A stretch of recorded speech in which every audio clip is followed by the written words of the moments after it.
Good evening, students. I hope sound quality clear है. Chat box वरती कळवाल का? Screen and sound quality. चलो session start करूया. Around 20-25 च्या आसपास MCQs आहेत. Starting with question number 1. हा क्वेश्चन रीड कराल. आवाज ओके का? All good. ठीक है. चलो question number 1. A tunnel is drilled along diameter of earth. Okay. Diameter से along एक टनल ड्रिल केलेला आहे. ओके. अर्थ आहे. Let's say for example this is अर्थचा डायमीटर. या डायमीटरच्या अलॉंग एक टनेल ड्रिल केलेलं आहे. ठीक आहे.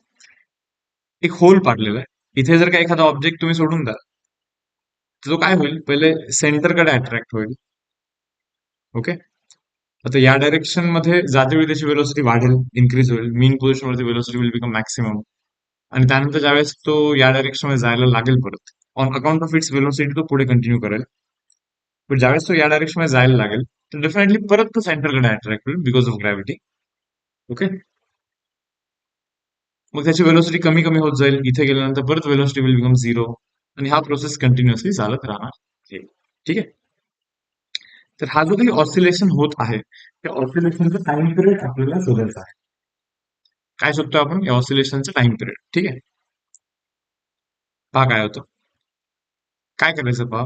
एक मधातली पोझिशन इमॅजिन करायची. ठीक आहे. तर या पोझिशन वरती ज्यावेळेस ऑब्जेक्ट आहे, मी याला एक्स म्हणतो, डिस्प्लेसमेंट फ्रॉम मीन पोझिशन, नाही का, मीन पोझिशन पासून एक्स डिस्टन्स वरती तो ऑब्जेक्ट आहे. ठीक आहे. जसं ग्रॅव्हिटेशन मध्ये तुम्ही शिकला असेल, रेडियस ऑफ अर्थ, आणि याला ना आपण डेप्थ बोलत असतो. D, depth. आपण शोधतो आता acceleration due to gravity. Acceleration due to gravity शोधू आपण ऍट अ डेप्थ डी. याचा फॉर्म्युला आहे, इथे लिहितो मी.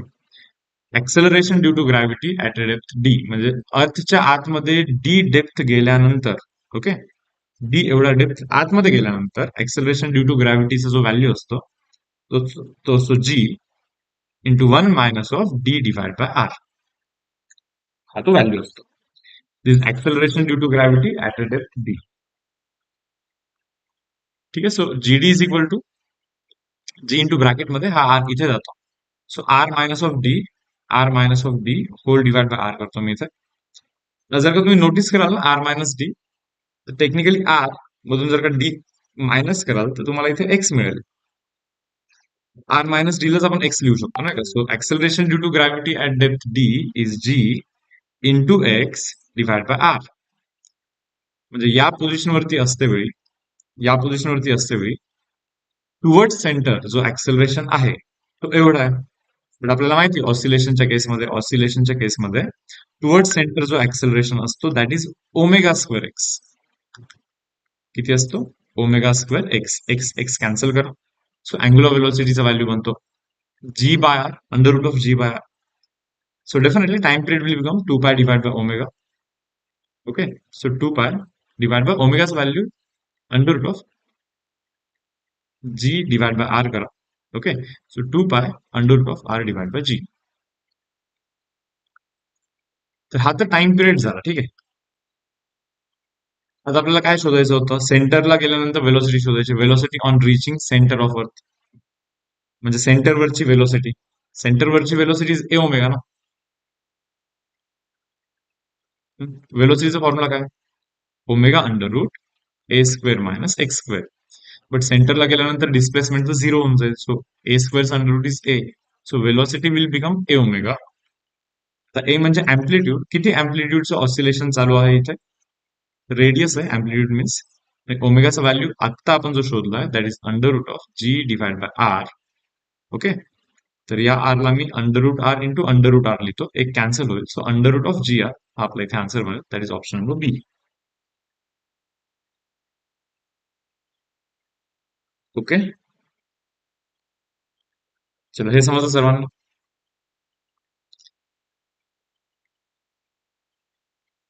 दोन तीन केसेस आपल्याला डिस्कस करायचे. एक, अर्थ मध्ये होल केला आणि त्याच्यानंतर ऑसिलेशन चालू आहे ऑब्जेक्ट टाकून. त्यानंतर एक युट्यूब आहे, बरोबर. तर युट्यूब मध्ये जो काही लिक्विड आहे त्याला थोडंसं खाली डिस्प्लेस करून मग त्याच्यानंतर याचं ऑसिलेशन चालू आहे. किंवा समजा एखादं लिक्विड आहे, लिक्विड मध्ये एखादा ऑब्जेक्ट ठेवलाय तुम्ही आणि त्याला थोडंसं प्रेस केलं आणि सोडून दिलं आणि मग तो असा वरती खालती होत राहतो ऑब्जेक्ट, हा ऑब्जेक्ट.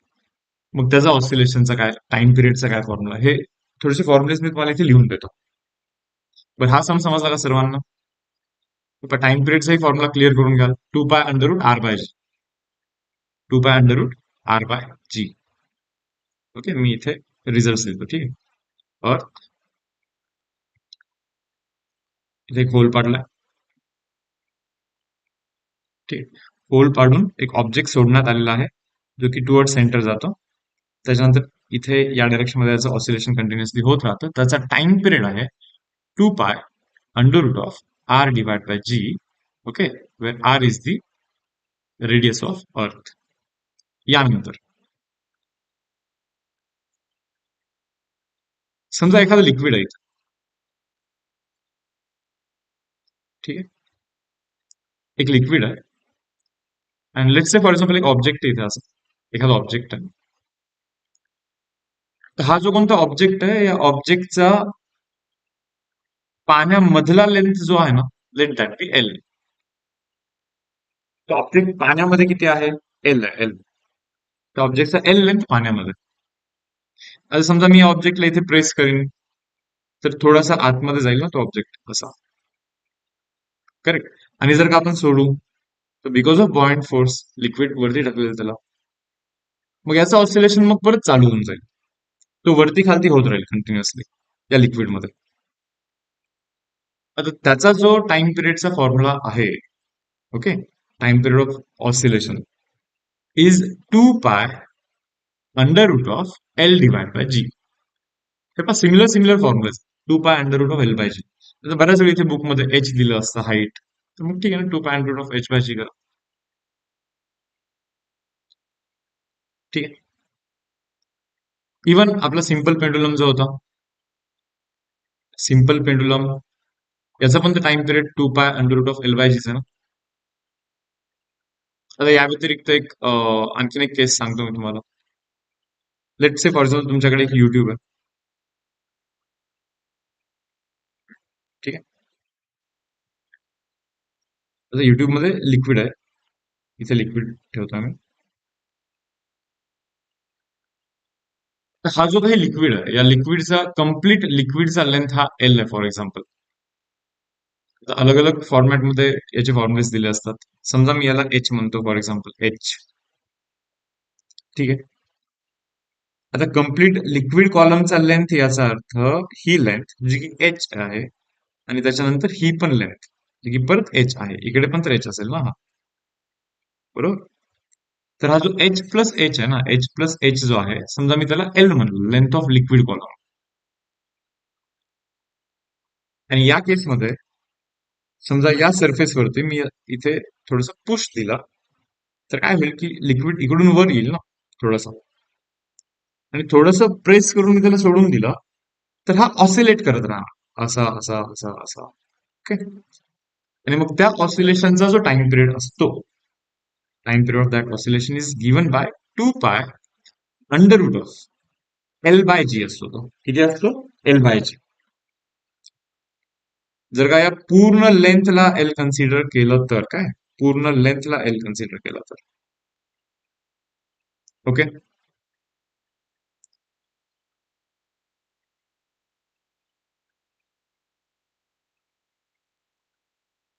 त्याला मी असं पण लिहू शकतो, 2π√of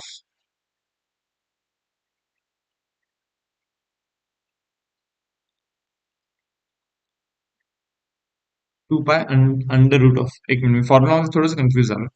डेरिवेशन केलं तर होऊन जाईल. 2h is equal to L पडतोय, so L, H is equal to L/2 पडतं. आय गेस L/2 जी असतो हा हाईट असतो, आय गेस हा हाईट असतो.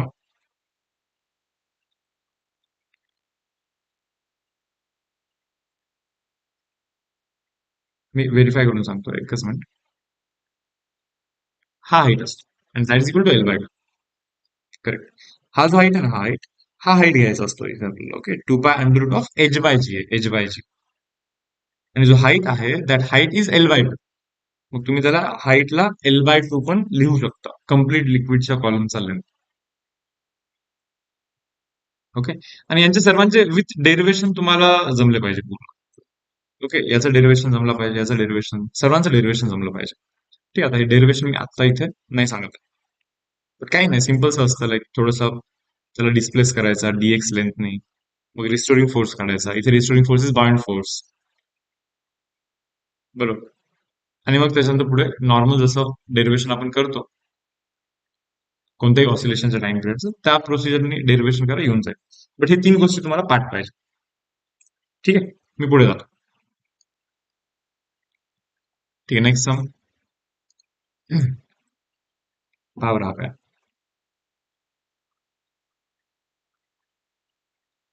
Figure shows two conducting thin concentric shells. दोन concentric shells. एकाचा रेडियस आर, एकाचा रेडियस 3r. एकाचा रेडियस आर आहे आणि एकाचा रेडियस 3r आहे. Outer shell carries a charge q. बाहेरच्या शेलवरती चार्ज क्यू आहे. इनर शेल इज न्यूट्रल आहे, न्यूट्रल आहे इथं. हा न्यूट्रल आहे सध्या, बट त्याला त्याच्यानंतर स्विच क्लोज केलं तर अर्थिंग होऊन जाईल. अर्थ झाल्यानंतर पोटेन्शियल तर 0 होईल.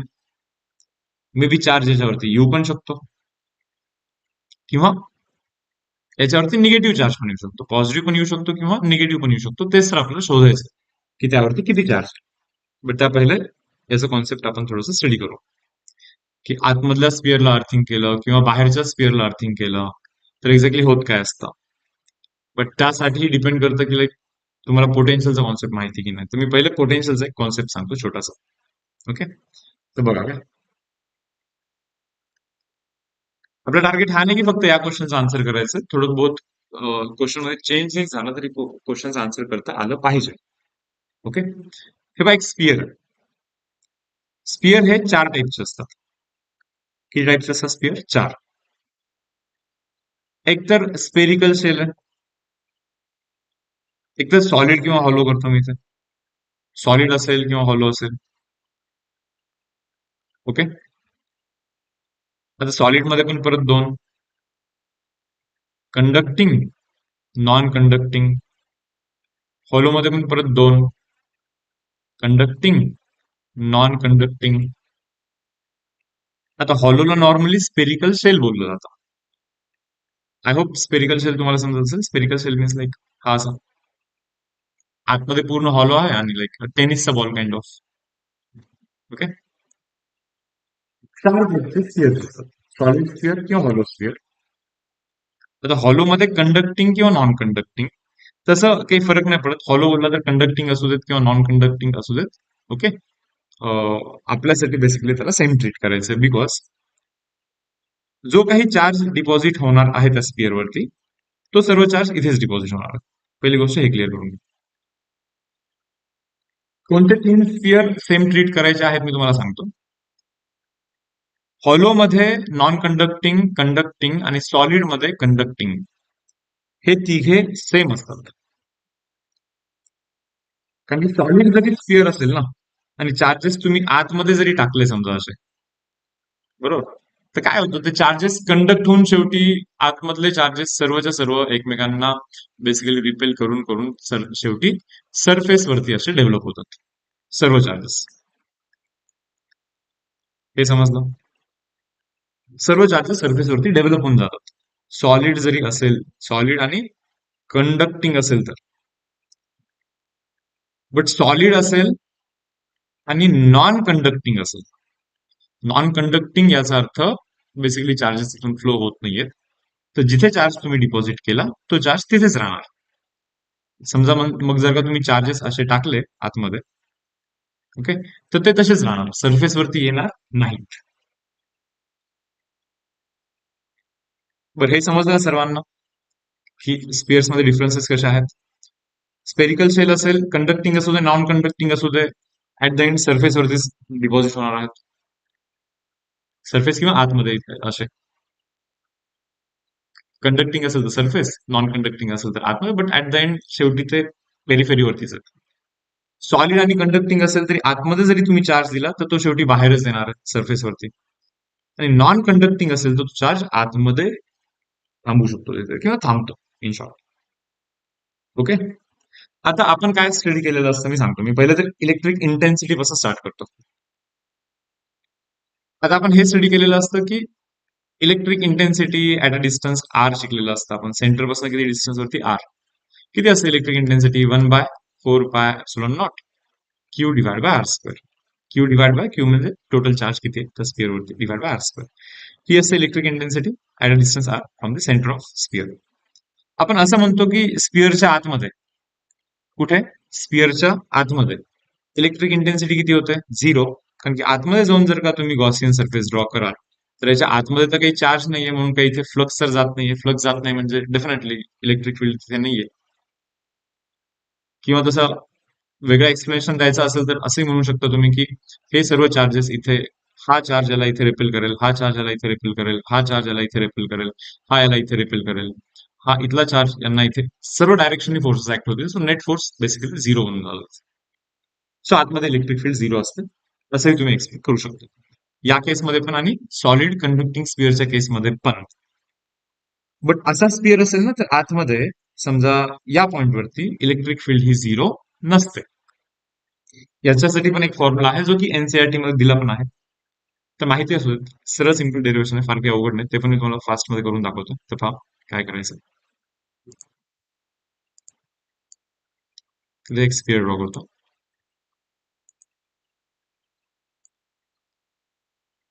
एकच मिनिट, मी मी आतमधल्या पॉइंट बद्दल बोलतो. पॉइंट जर का बाहेर असेल ना, समजा या स्पिअरच्या केसमध्ये पण जर का पॉइंट समजा बाहेर असला असता, बाहेर आर डिस्टन्स वरती, तरी फॉर्म्युला सेमच ऍप्लिकेबल आहे. बाहेरच्या पॉइंटसाठी सर्व फॉर्म्युले सेम आहेत.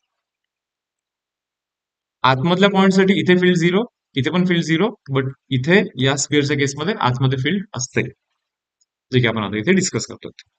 ठीक, आतमधल्या फील्डचं डिस्कशन चालू आहे. तर आता मी इथे थोडेसे चार्जेस डिपॉझिट करतो.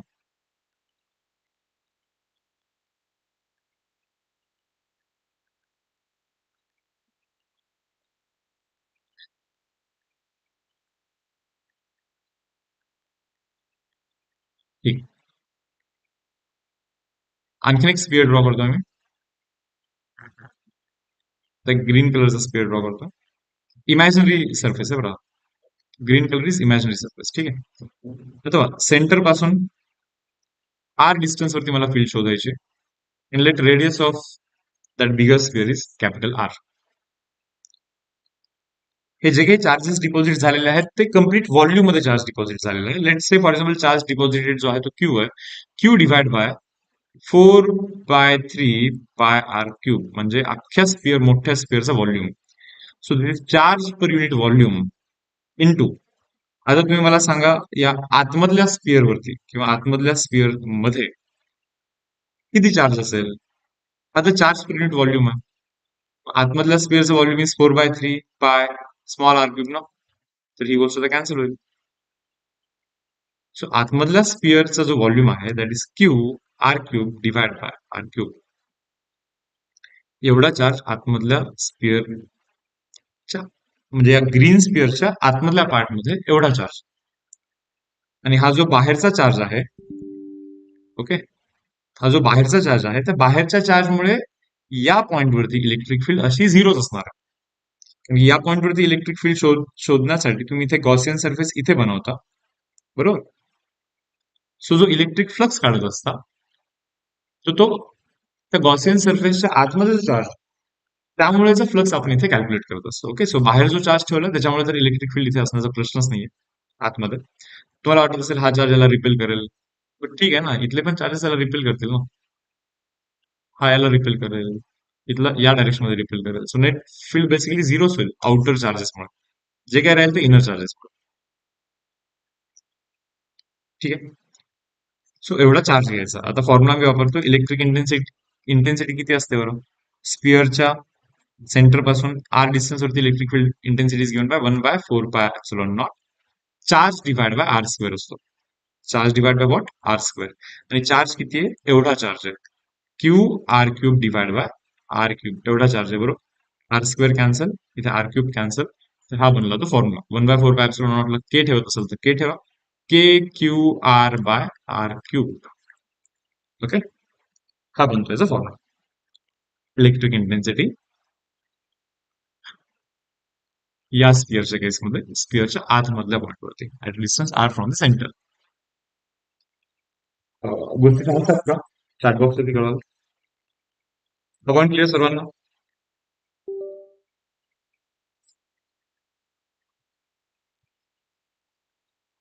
आता काय करतो थोडंसं पोटेन्शियल रिलेटेड डिस्कशन करतो.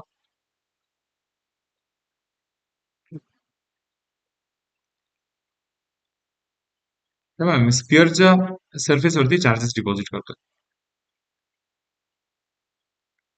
आता हे जे सर्व चार्जेस आहेत let this charge me Q for example.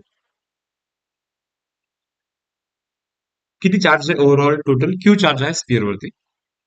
ठीक.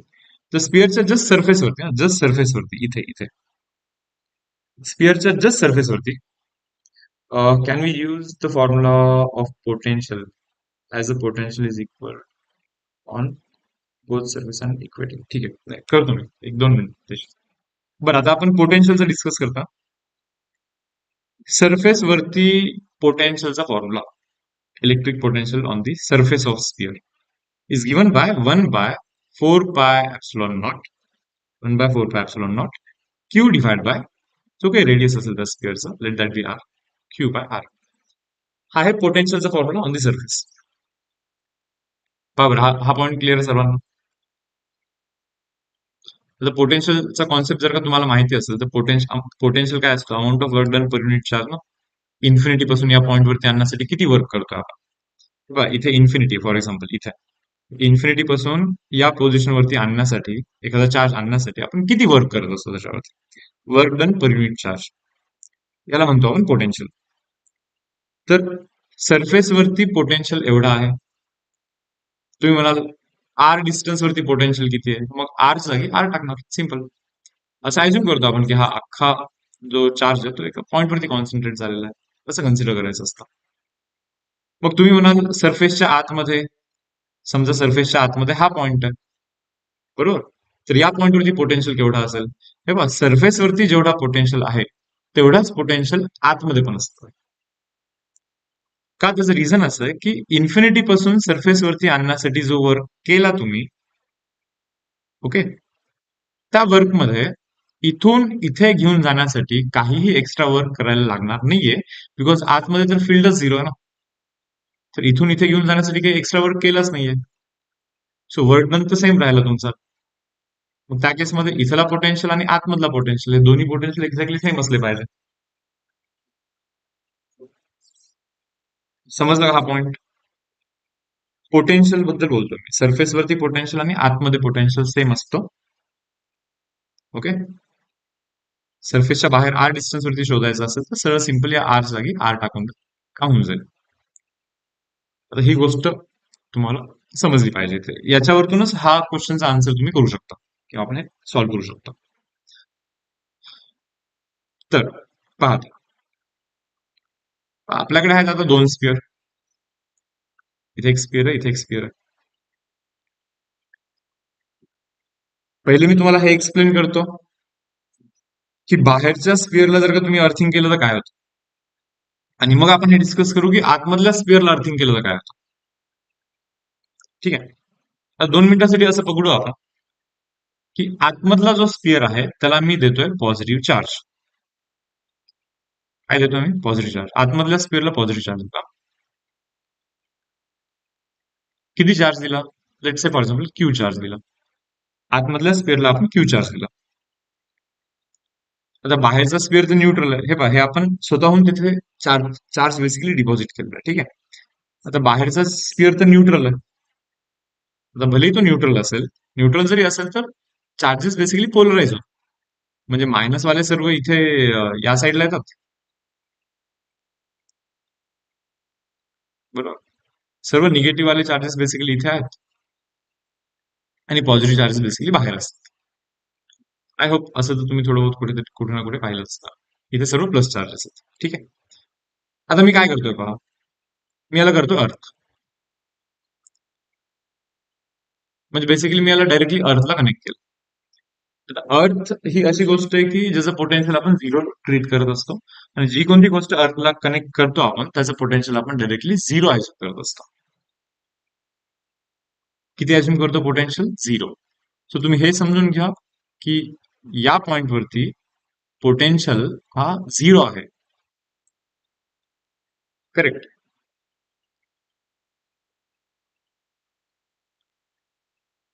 Let's say for example earth केल्यानंतर हे जे काही प्लस चार्जेस होते, समजा अर्थ मधून इलेक्ट्रॉन्स आले या प्लस चार्जेस मध्ये, लाईक प्लस चार्ज मध्ये पडले, न्यूट्रल झाला तो, किंवा आणखीन एक्सेस इलेक्ट्रॉन आले आणि याच्यावरती खूप सारा असा निगेटिव्ह चार्ज आला, असं मी 2 मिनिटासाठी अज्युम करतो. Let that charge be q. आता निगेटिव्ह आला की पॉझिटिव्ह आला, समजा हे आपण एंडलाच ठरवू. मी सरळ सिंपल एवढं सांगतो तुम्हाला की याला अर्थिंग केलं, अर्थिंग केल्यानंतर याच्यावरती चार्ज क्यू आला. किती आला? स्मॉल क्यू चार्ज आला असं अज्युम करतो 2 मिनिटासाठी. पॉझिटिव्ह आला की निगेटिव्ह आला आणखी माहित नाही, चार्ज आला. ओके. बरं, या स्पिअरचं पोटेन्शियल तर झिरो असला पाहिजे कारण की अर्थ केलं. तर या स्पिअरच्या या पॉइंटवरती जो पोटेन्शियल आहे तो दोघांमुळे, आतमधला स्पिअर जो आहे त्याच्यामुळे पण इथे काहीतरी पोटेन्शियल असेल. आतमधल्या स्पिअरचा radius let that be R. Okay. आणि बाहेरच्या स्पिअरचा radius let that be capital R. आतमधल्या स्पिअरवरती जो चार्ज आहे त्यामुळे पण इथे पोटेन्शियल असेल या पॉइंटवरती. आणि बाहेरचा जो स्पिअर आहे हा, याच्यावरती पण काही ना काही चार्ज आहे क्यू, त्याच्यामुळे पण इथे पोटेन्शियल असणारच आहे. But total potential should be zero. तर आतमधल्या स्पिअरमुळे पोटेन्शियल किती असणार पहा, 1/4πε0 आतमधल्या स्पिअरचा charge Q divide by, okay, किती डिस्टन्स वरती हा पॉइंट, कॅपिटल आर डिस्टन्स वरती, ओके, प्लस 1/4πε0.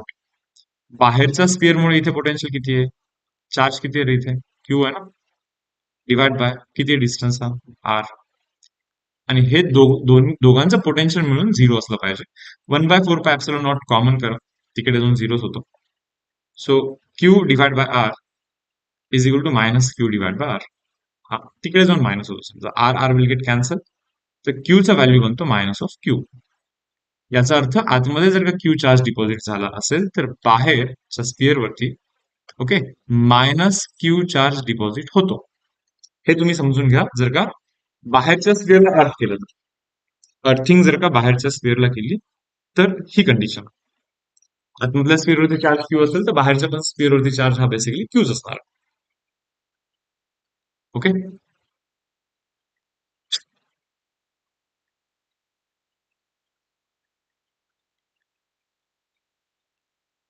इव्हन तुम्हाला तो स्पेरिकल कॅपॅसिटीचा फॉर्म्युला पण माहिती असेल. काय सभा, capacity of capacity is amount of charge stored per unit voltage. Charge किती स्टोअर झाला, क्यू. आता या दोन स्पिअर मध्ये पोटेन्शियल डिफरन्स किती आहे सांगा बरं. या दोन स्पिअर मध्ये पोटेन्शियल डिफरन्स, समजा या स्पिअरला मी ए बोलतो, या स्पिअरला मी बी बोलतो, तर potential difference is V A minus V B. But या बी स्पिअरचं पोटेन्शियल तर झिरो आहे कारण की त्याला अर्थ केलंय, सोडून द्या फक्त. Okay. So capacity of capacity is given by Q divide by potential of sphere A. तर ए स्पिअरचा पोटेन्शियल किती असणार, ए स्पिअरचा पोटेन्शियल हा ए वरती ठेवलेला जो चार्ज आहे त्याच्यामुळे काही ना काही पोटेन्शियल आहे. किती पोटेन्शियल आहे तो, 1/4πε0. किती चार्ज ठेवला ए वरती, क्यू चार्ज ठेवलाय, divide by small r. Small r एवढा पोटेन्शियल ए स्पिअर वरती बिकॉज ऑफ ए वरचा चार्ज. मायनस मायनस का करतोय कारण की या स्पिअर मुळे पण इथे काहीतरी पोटेन्शियल आहे ना याच्यावरती. तो पोटेन्शियल मायनस का आहे कारण की चार्ज तर निगेटिव्ह. किती पोटेन्शियल आहे, अगेन 1/4πε0 याच्यावरचा charge that is Q divide by capital R घ्यायला लागणार आहे इथे. त्याचं रिझन सांगतो मी तुम्हाला. या मोठ्या स्पिअरमुळे आतमधल्या पॉइंटवरती पोटेन्शियल काय असणार आहे.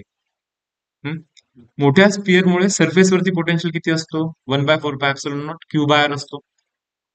तर सरफेसवरती जो पोटेन्शियल आहे तेवढाच पोटेन्शियल आतमध्ये पण असणार. आपण आत्ताच पाहिलं होतं.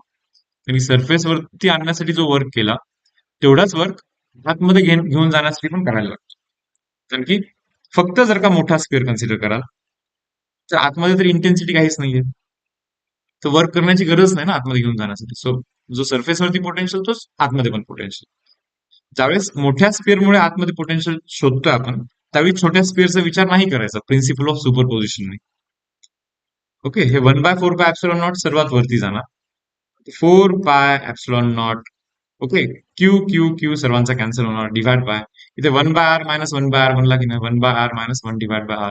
हा फॉर्म्युला तुम्ही टेक्स्टबुक मध्ये पण पाहिला असेल capacity of spherical कॅपॅसिटरचा.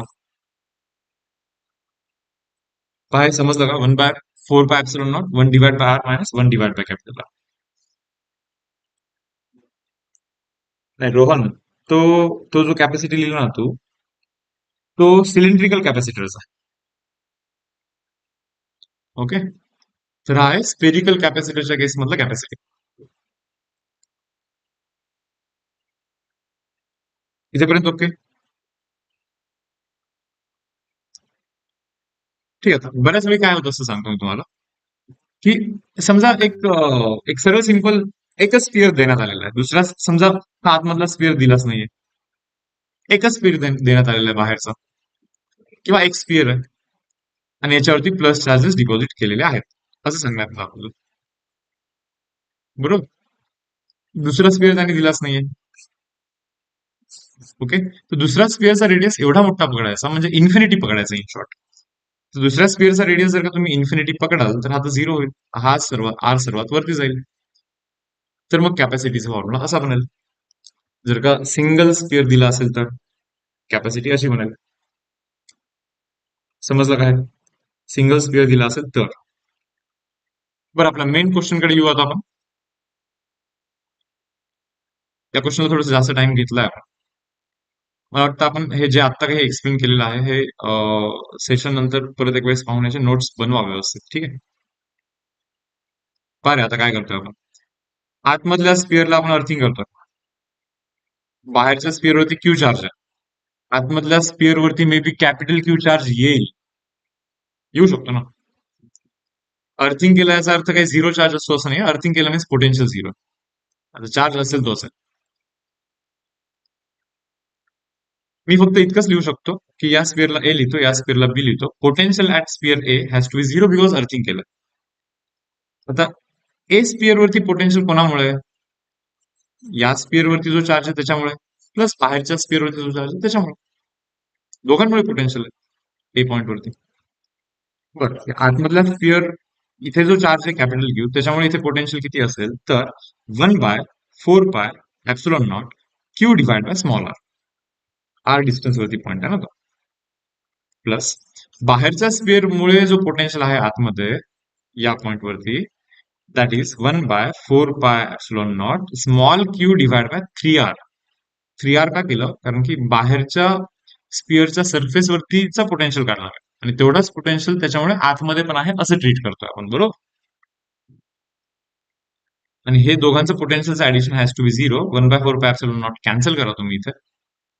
Okay, R पण कॅन्सल होईल इथे. So q is equal to minus of q divide by 3. हे तुम्हाला समजलं पाहिजे. म्हणजे आतमधल्या स्पिअर वरती किती चार्ज डिपॉझिट होतो? -Q/3. एवढा चार्ज आतमधल्या स्पिअर वरती डिपॉझिट होतो, म्हणजे निगेटिव्ह चार्ज आहे. आता काय विचारलंय? Find charges that will flow from inner shell to earth. म्हणजे आतमधल्या शेल मधून किती चार्जेस गेले असतील अर्थ मध्ये? इथे निगेटिव्ह चार्ज आला ना, म्हणजे Q/3 एवढा चार्ज गेला असणार आहे म्हणून तो निगेटिव्ह आला. प्लस Q/3 गेला असणार आहे म्हणून -Q/3 चार्ज आला त्याच्यावरती.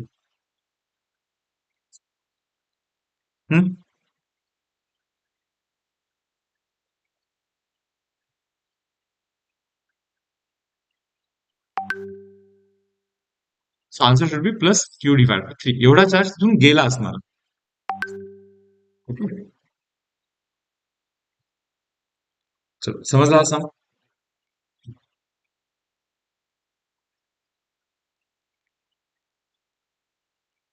Next sum. आता इथून थोडेसे फास्ट होऊ शकतात क्वेश्चन्स. हा इफेक्टिव्ह अटेंडन्स झालं का एकदा? कोणी कोणी प्रेझेंट आहे? आपण काय करू डाऊट सेशन मध्ये थोडं टीचिंग पण इंट्रोड्यूस करू हळूहळू. पहिले तर डाऊट आधी सॉल्व्ह करून घेतो सर्वांचे. ठीक आहे. आणि मग ग्रॅज्युअली जे थोडेसे एक्स्ट्रा पॉइंट्स असतात किंवा थोडे बहुत डिफिकल्ट असतात तर डायरेक्टली टीचिंग पण करू आपण इथे. सध्यासाठी वीक मध्ये 3 दिवस अशी फ्रिक्वेन्सी ठेवून ऍज पर रिक्वायरमेंट थोडी कमी जास्त आपण करू शकतो. ओके.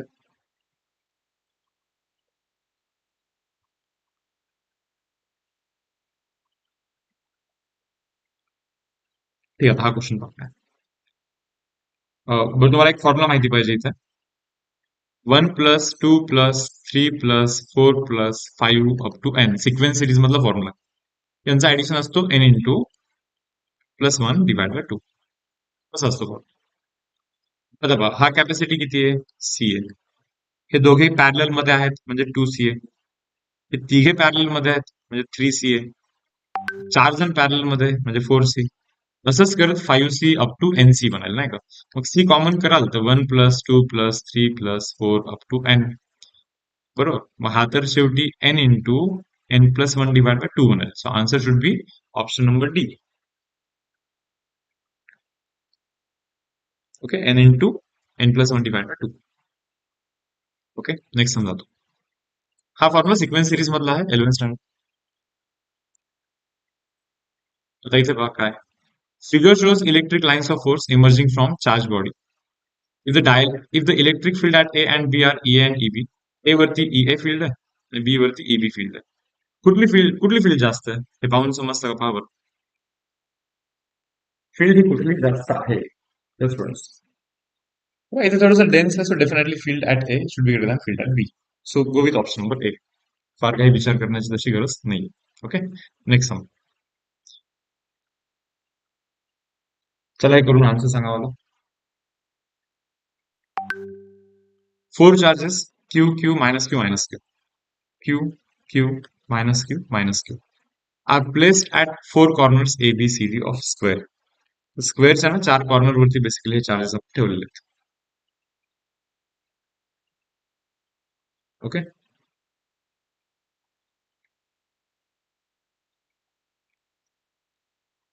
विचारलं काय if x is the side of square. ठीक आहे. पोटेन्शियल एनर्जी विचारली सिस्टमची. सिस्टमची पोटेन्शियल एनर्जी आपल्याला पाठ आहे 1/4πε0 करायचा असतो ब्रॅकेटमध्ये. Okay. Q1 Q2/R12, Q1 Q3/R13, Q1 Q4/R14, then Q2 Q3/R23, Q2 Q4/R24 and Q3 Q4/R34. सर्वांचं कॉम्बिनेशन करायचं असतं. बरोबर. तर 1/4πε0 Q1 Q2 means Q square by distance किती दोघांमध्ये एक्स प्लस Q1 Q3 म्हणजे मायनस क्यू स्क्वेअर. ओके. ठीक आहे. Minus Q square. बट दोघांमध्ये डिस्टन्स किती आहे? √2x. त्याच्यानंतर Q1 Q4 is minus Q square again. But distance किती आहे? एक्स. त्याच्यानंतर Q2 Q3 म्हणजे minus Q square. But distance किती आहे? एक्स. Q2 Q4 म्हणजे minus Q square again. But distance किती आहे? √2x.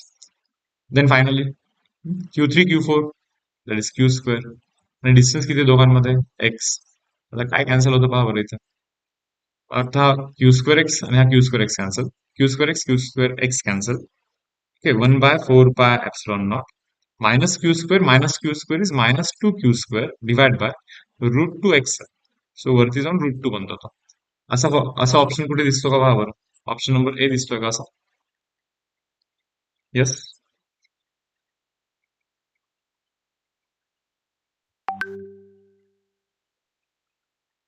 Correct. Option number A. Next sum. In a given arrangement, spring constant दिला काहीतरी is compressed by 0.5 meter. Height of arrangement is 2 meter. Basket is placed at distance d. म्हणजे d distance वरती ठेवलं basket. Such such that after projection ball will fall in the basket. Like projection नंतर ball बास्केटमध्ये follow होईल. म्हणजे आपण काय केलं, स्प्रिंगला compress केलं, सोडून दिलं तर स्प्रिंग तर पुश करणार ना. मग स्प्रिंग पुश करेल तर हा थोडस पुढे जाऊन पडून जाईल इथे. मास ऑफ बॉल दिला, फाइंड मॅक्सिमम डिस्टन्स डी. म्हणजे असं किती डिस्टन्स वरती तुम्ही ठेवू शकता, है नाही का. म्हणजे इन शॉर्ट त्यांनी हे विचारलं किती डिस्टन्स पुढे जाऊन खाली पडणार. सिम्पल. जेवढा डिस्टन्स पुढे जाऊन खाली पडणार आहे तिथेच तुम्ही हा बास्केट ठेवणार आहात. म्हणजे तो आतमध्ये पडेल. मला वाटतं हे तुम्ही करू शकता का. क्वेश्चन वाचता, थोडंसं थिंक करा. प्रोजेक्टाईल मोशनचा कॉन्सेप्ट, असं कोणत्या फॉर्म्युला लागणार आहे प्रोजेक्टाईलचा असं काही नाहीये. गरज नाही प्रोजेक्टाईलच्या कोणत्या फॉर्म्युलाची, तुम्ही त्याच्या वेळी तिथे डिराईव्ह करू शकता. गोष्ट मी परत एक वेळेस समजवतो. स्पेरिकल ऑब्जेक्ट आहे, स्प्रिंगला आपण कंप्रेस केलेला आहे 0.5 मीटरनी. स्प्रिंग कॉन्स्टंट आहे. स्प्रिंगला जर का इतक्या अमाऊंटनी कंप्रेस केलं तर स्प्रिंग मध्ये पोटेन्शियल एनर्जी किती स्टोअर झाली, half K x square. So half K is 100, x म्हणजे डिस्प्लेसमेंट 0.5 म्हणजे 1/2 आहे, 1/2 चा स्क्वेअर इज 1/4. ओके. सो हा बनतो 12.5 किंवा 25 डिवाइड बाय 2. ही आहे पोटेन्शियल एनर्जी. सॉरी, ही आहे, yes, ही आहे पोटेन्शियल एनर्जी जर त्या बॉलमध्ये बेसिकली स्टोअर झाली. बट स्प्रिंग ज्यावेळेस तो उलटा कम्प्रेस करतो किंवा बेसिकली रिलीज करतो त्या बॉलला, तर ती सर्व पोटेन्शियल एनर्जी कायनेटिक एनर्जी मध्ये कन्वर्ट होणार त्या बॉलच्या. That is equal to half M V square. Two two cancel. सा बरोबर मास किती आहे, 100 ग्राम मास आहे. 100 ग्राम म्हणजे 0.1. बरोबर, 100 ग्रामच्या जागी 0.1 लिहितो मी इथे. तिथे जाऊन डिवाइड होणार. सो वेलोसिटी स्क्वेअर 250 बनणार. याचा अर्थ वेलोसिटी हा अंडर रूट 250. एक मिनिट. सो वेलोसिटीचं व्हॅल्यू काय बनलं, velocity will become under root 250.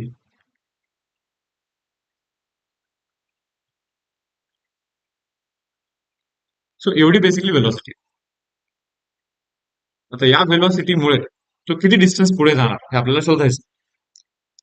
तर तुम्ही असा विचार करा, इथे दोन टाईपचे मोशन आहेत. एक तर तो पुढे जातोय अंडर रूट 250च्या वेलोसिटीने, आणि एक तर तो खाली खाली पण येतोय. खाली येण्यासाठी जेवढा टाइम तो घेईल तेवढा टाइम तो हवेत राहणार. आणि हॉरिझॉन्टल वेलोसिटी जी मिळाली आहे ती वेलोसिटी कमी होणार नाहीये, कारण की या हॉरिझॉन्टल डायरेक्शन मध्ये अपोजिशनच नाहीये पहिली गोष्ट. सो हॉरिझॉन्टल डायरेक्शन मध्ये मिळालेली जी वेलोसिटी आहे ती कमी होण्याचा प्रश्न नाहीये. तसं तो खूप दूर जाऊ शकतो जर का त्याला खूप टाइम मिळाला तर. पण त्याला तेवढाच टाइम मिळेल जेवढा टाइम त्याला 2 मीटर खाली येण्यासाठी लागतो ना, तेवढाच टाइम तो हवेत आहे. हे समजतं सर्वांना. तर व्हर्टिकल मोशन जर का तुम्ही कन्सिडर कराल तर व्हर्टिकल वेलोसिटी तर त्याची सुरुवातीला 0 आहे. S is equal to UT plus half AT स्क्वेअरचा फॉर्म्युला लावला आम्ही. इनिशियल वेलोसिटी तर 0 आहे व्हर्टिकल. डिस्प्लेसमेंट तर 2 हवी आहे तुम्हाला, इथे 2 हवी आहे ना डिस्प्लेसमेंट. सो हाफ एक्सेलरेशन तर 10 आहे पकडा, जीला मी 10 पकडतोय, इंटू टी स्क्वेअर. तर 2 इथे गेला, 4 झाला, 4 डिवाइड बाय 10 करायला इथे. सो टी स्क्वेअर हा 4/10 आहे. टी स्क्वेअर इज 4/10, म्हणजे टीचा व्हॅल्यू हा 2 डिवाइड बाय रूट 10 आहे. 2 divide by root 10, this is value of T. आता ही जी वेलोसिटी तुम्ही काढली आहे, वेलोसिटी इंटू तो जो टाइम आहे, जेवढ्या टाइमसाठी तो हवेत आहे. सो वेलोसिटी इंटू टाइम कराल तर डिस्टन्स येईल हॉरिझॉन्टल डायरेक्शन मधलं. Horizontal velocity into time is horizontal distance travel in that particular time. आणि तेवढ्या टाइम मध्ये तो खाली पडतो जमिनीवरती. सो हाच आहे आपला डी, हॉरिझॉन्टल डिस्टन्स, दिस डी. सो 10 आणि हा 10 कॅन्सल.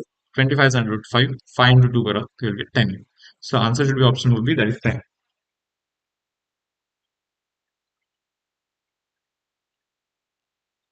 पहा समजलं काय.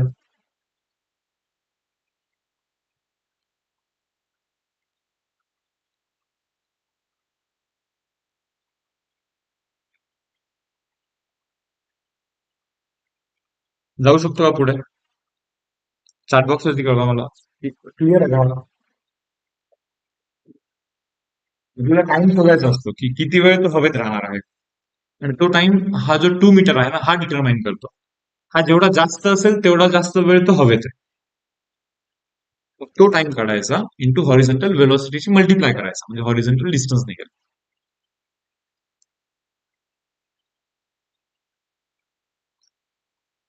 व्हिडिओ क्वालिटी मला वाटतं लाईक युट्यूबच्या सेटिंग वरून चेंज कराल, एकदम क्लिअरली दिसून जाईल तुला व्यवस्थित. So next some body performing simple harmonic motion has a potential energy P1 at distance x1. Simple harmonic motion करतोय तो ऑब्जेक्ट. मेन पोझिशन पासून जेव्हा तो x1 डिस्टन्स वरती आहे त्यावेळेस पोटेन्शियल एनर्जी P1. ज्यावेळेस तो x2 डिस्टन्स वरती आहे त्यावेळेस potential energy P2.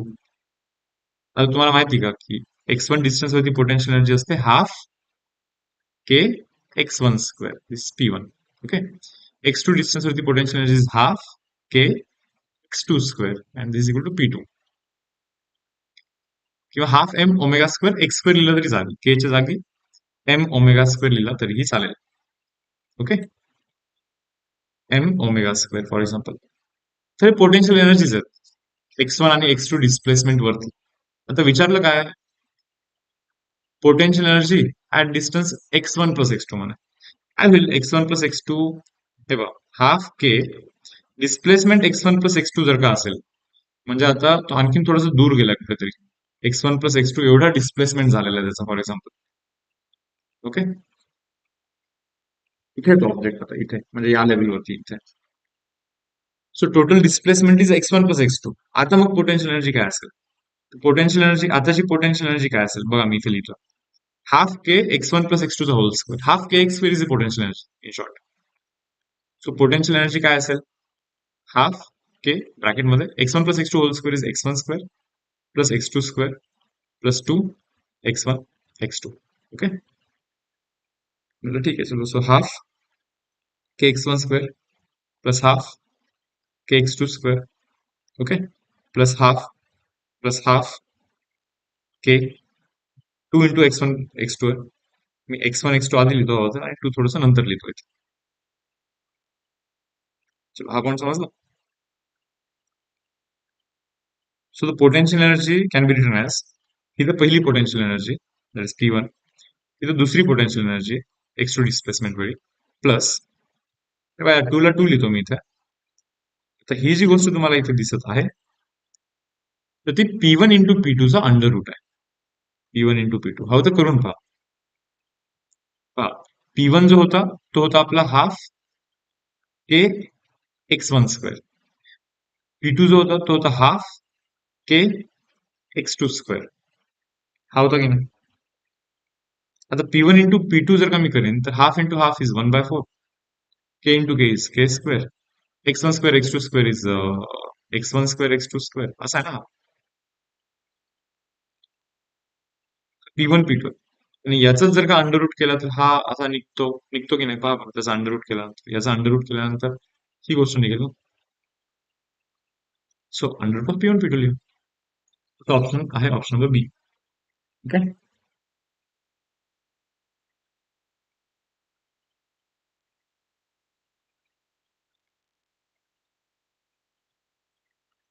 Atharva Yadav नाही होणार सध्या तरी, तसा काही प्लॅन नाही. झालाच तरी एकदम एंड मध्ये होईल.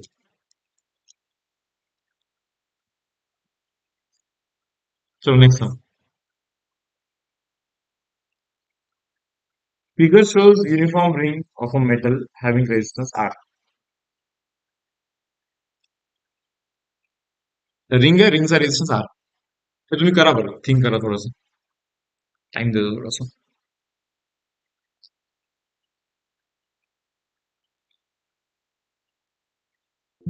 अरे एक मिनिट. हं, हॅलो. तुम्ही आधी ट्राय करा.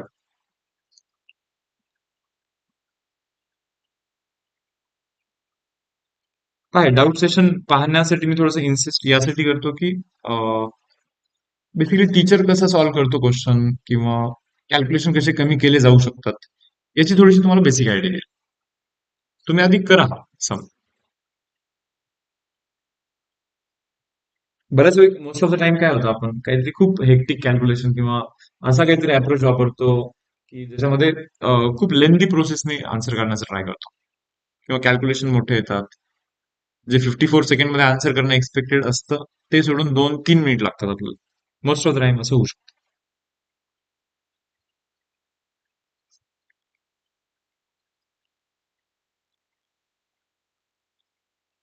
Figure shows uniform ring of a metal having resistance r. तर अख्ख्या रिंगचा रेजिस्टन्स आर आहे. हे बघा, पूर्ण जी रिंग आहे ना, कम्प्लीट रिंगचा जो रेजिस्टन्स आहे तो आहे r. P and Q on the circumference are such that तो अँगल थीटा. हा ठीक आहे ना, हा पी पॉइंट आहे, हा क्यू पॉइंट आहे. ओके. ते म्हणताय की equivalent resistance between P and Q काढा म्हणे. तर पी आणि क्यूच्या अबाउट इक्वेलंट रेजिस्टन्स मला सांगा.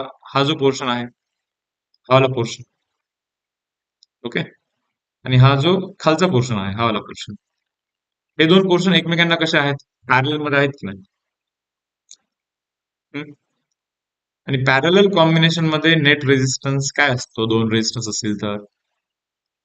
वरती मल्टिप्लिकेशन आणि खालती दोघांचा काय असतो? ऍडिशन. वरती मल्टिप्लिकेशन, खालती ऍडिशन. तर दोघांचं ऍडिशन म्हणजे काय? तर ग्रीन वाल्या पार्टचा रेजिस्टन्स प्लस रेड वाल्या पार्टचा रेजिस्टन्स, या दोघांचं ऍडिशन. भाई हाच तर आर आहे. तोच तर आर आहे ना, ओव्हरऑल अख्ख्याचा रेजिस्टन्स. बरं, आता आर वन आणि आर टू ची वेगवेगळी व्हॅल्यू शोधू आपण.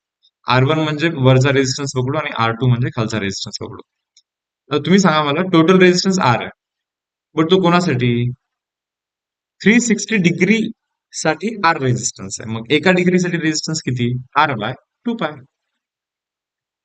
एका डिग्रीसाठी एवढा रेजिस्टन्स असेल तर थिटा डिग्रीसाठी किती असेल? Into theta. सो हा आर वनचा व्हॅल्यू आहे, तुमच्या माहिती असतो. मग ठेवू इथे आर वनचा value R theta divide by 2 pi into R two चा व्हॅल्यू काय असेल? हे पहा, टोटल रेजिस्टन्स आर आहे 2 पाय रेडियन साठी. मग एका रेडियन साठीचा रेजिस्टन्स हा एवढा आहे इंटू.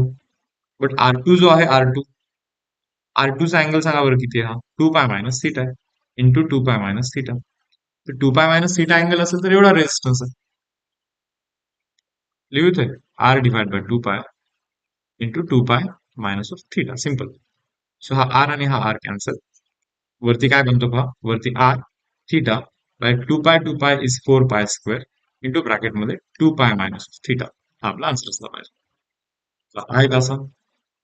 ऑप्शन नंबर ए आहे का? R theta by 4 pi square 2 pi minus of theta. Okay.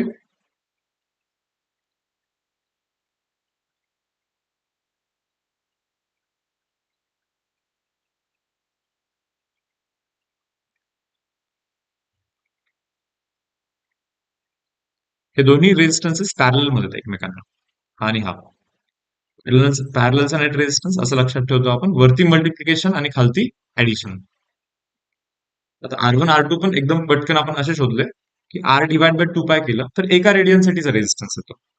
Complete R हा कंप्लीट गोल रिंगचा रेजिस्टन्स आहे. आर डिवाइड बाय 2 पाय इज एका रेडियनचा रेजिस्टन्स इंटू थिटा कराल तर थिटा रेडियन साठीचा रेजिस्टन्स, म्हणजे तो रेड वाला रेजिस्टन्स इथे मिळून जाईल असा, आणि ग्रीन वाला रेजिस्टन्स इथे मिळेल. आर डिवाइड बाय 2 पाय इज एका रेडियनचा resistance into 2 pi minus of theta. म्हणजे हा जो दुसरा अँगल आहे तिथला, हा वाला दिस is 2 pi minus of theta. चलो नेक्स्ट सम करा बरं.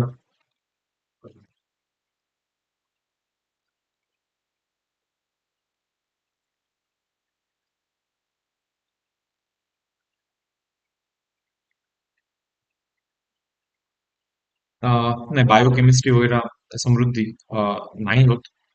तसं फिजिक्स मॅथ्स पण नाही होत टेक्निकली. हे आम्ही फक्त डाऊट डिस्कस करतो.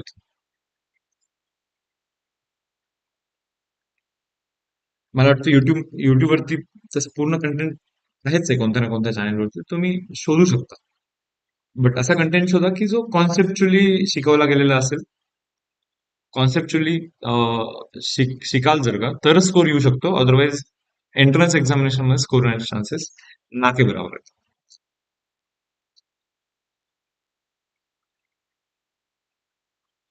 आणि फक्त युट्यूब हा सोर्स यूज नका करू. सर्वात महत्वाचं आहे की तुम्ही टेक्स्टबुक किती वाचता आणि गोष्टी किती समजून घेताय स्वतःहून. फक्त युट्यूबनी काही होणार नाही, किंवा फक्त टीचरनी काही होणार नाही ऍक्च्युली. टीचर टीचरवरची डिपेंडन्सी कमीत कमी असली पाहिजे, हे तुम्ही समजून घ्या. कारण की बऱ्याच वेळी काय होतं, आपण टीचरच्या भरोसे सर्व सोडून देतो. टीचर हात घेऊन तुम्हाला पुढे घेऊन जातो. एक्झाम तर इंडिव्हिज्युअली द्यायची असते. कधी ना कधी तुम्हाला टीचरचा हात सोडायचा असतो, आणि टीचरचा हात जितक्या लवकर सोडाल ना, तितके एक्झामिनेशन मधले स्कोर तुमचे चांगले दिसायला लागतात.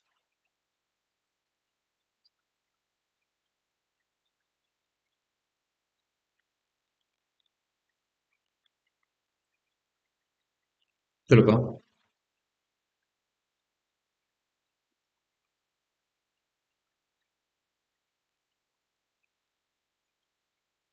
काय बोलताय इथे? एक्स हा डिस्प्लेसमेंट आहे, व्ही वेलोसिटी आहे, हे ऍक्सेलरेशन आहे, ती टाइम पिरियड आहे. असं कोणता आहे जो with respect to time change होत नाही म्हणा? With respect to time change होत नाही. ऑप्शन वाईज जातो, ऑप्शन नंबर एक आता. ए म्हणजे ऍक्सेलरेशन ना, जो की ओमेगा स्क्वेअर एक्स असतो. टी म्हणजे time period. Okay, time period लिहिला मी इथे.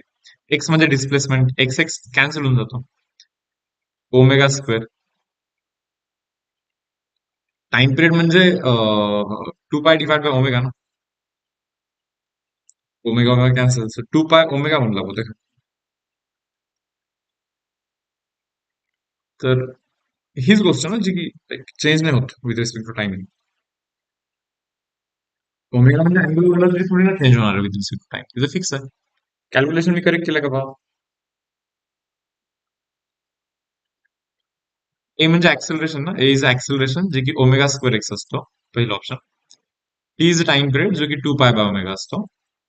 आणि खाली एक्स म्हणजे डिस्प्लेसमेंटला एक्सच लिहिला, X will get cancel. Omega omega cancel, ओमेगाच राहिला. ओमेगा इज अँग्युलर व्हेलोसिटी, जो चेंज होत नाही एसएचएम मध्ये. ओके, नेक्स्ट समजा जातो मी आता. हा पण सोपा आहे. In a given figure find resistance between A and B. Both the circle and diameter are made of uniform wire of resistance R ohm per metre. R ohm per metre. Length of AB is 2 metre. तेव्हा AB चा जो length आहे तो 2 metre आहे. ठीक आहे, 2 metre. म्हणजे radius is basically 1 metre. Circumference म्हणजे असतो 2 पाय R.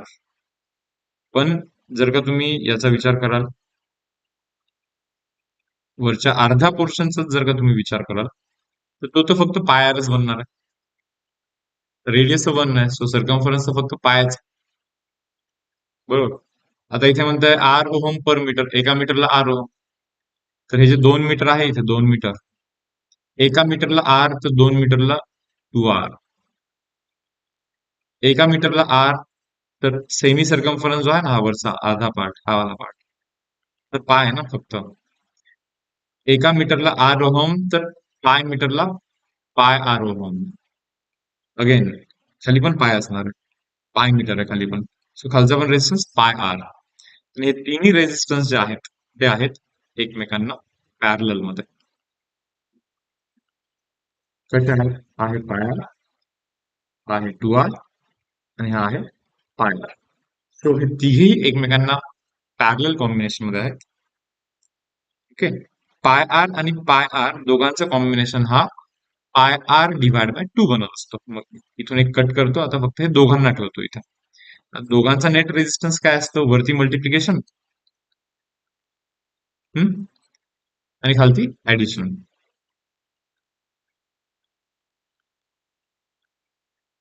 2 will get cancel. वरती बनतो पाय R स्क्वेअर. काय बनला वरती? Pi into R square divide by खालती काय, 2 इथे गेला समजा, 4R. Pi R plus 4R, R common, pi plus 4 बनतो something, and whole divide by 2 येतो, जो की 2 वरती गेला. आर आर पण कॅन्सल झाला इथे. ओके, सो 2 पाय R divided by 2 pi is 3.14 into 2 is 6.28 into R divided by 3.14 plus 4 is 7.14. तर हा जो कॅल्क्युलेशन आहे, हा पॉईंट किती येतो? 0.9च्या आसपास येतो, 0.88. ऑप्शन नंबर बी. 0.6 कसं येईल रे? 0.8 टाक ना.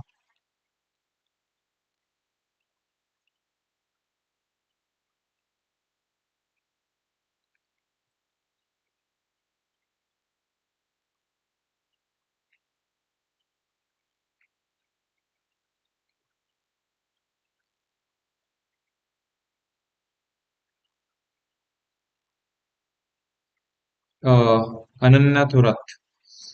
डाऊट सेशन साठी ना मी एक काम करतो, मी एक ग्रुप बनवतो. ओके. ऑलरेडी यापूर्वीचे जे सेशन्स घेतले होते ना मी, ते अनलिस्टेड होतं ऍक्च्युली. बट मी रिसेंटली तिथे आलेलो, सीएमएस वरती आलेलो. तर रवी सरांचे डिस्कशन झालेलं ना, की तिथे पण काही मुलं करतात. सो म्हणून मी आज हे पब्लिक केलेलं. तर एक व्हॉट्सअप ग्रुप बनवतो आणि तिथे डाऊट तुम्ही पोस्ट करू शकता पीडीएफच्या फॉर्मॅट. ठीक आहे. चलो next question. Imagine two bar magnets having same magnetic dipole moment. बरं, मॅग्नेटिक डायपोल मोमेंट काय असतो बार मॅग्नेटच्या केस? ठीक आहे. एक साऊथ पोल आहे, एक नॉर्थ पोल आहे.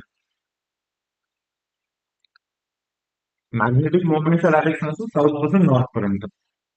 जे काही असेल magnetic moment, let that be M. Direction south to north असतो ना, हे पहिले कन्फर्म करा. ओके. साऊथ पासून नॉर्थ पर्यंत मॅग्नेटिक मोमेंटचा डायरेक्शन आहे. तर इथे जर का पाहाल तर साऊथ पासून नॉर्थ पर्यंत मॅग्नेटिक मोमेंटचा डायरेक्शन आहे, जो की कॅपिटल एम आहे. आणि इथे पण साऊथ पासून नॉर्थ पर्यंत जर का असं स्ट्रेच कराल तर आपल्याकडे हे दोन वेक्टर्स आहेत. आता याला जरा मी थोडंसं असं एक्सटेंड करतोय पुढे. दोन वेक्टर मध्ये जो अँगल आहे तो कधी पण डायव्हर्जिंग केसमध्ये मेजर करायचा असतो, जो की 120 डिग्री येतो. 60 डिग्री हे दोघांमध्ये अँगल नाहीये. Okay. Angle between this two vectors is 120 degree. मग नेट मॅग्नेटिक मोमेंट काय होईल? आता समजा तुमच्याकडे दोन वेक्टर आहेत, एक एम इथे आहे, एक एम इथे आहे. Angle between them is 120. So it is net magnetic dipole, net magnetic moment. दोन वेक्टरचा रिझल्टंट काय असतो? M square plus M square, पहिल्या वेक्टरच्या मॅग्नेटचा स्क्वेअर, सेकंडच्या मॅग्नेटचा स्क्वेअर, प्लस टू टाइम्स फर्स्टचा मॅग्नेट्यूड इंटू सेकंडचा magnitude into cos of 120. Cos 120 बनतो minus of half. Two two will get cancel, हा minus M square plus M square cancel. So M square under root कराल तर will get M. So option number D हा आपला answer असेल इथे. Okay.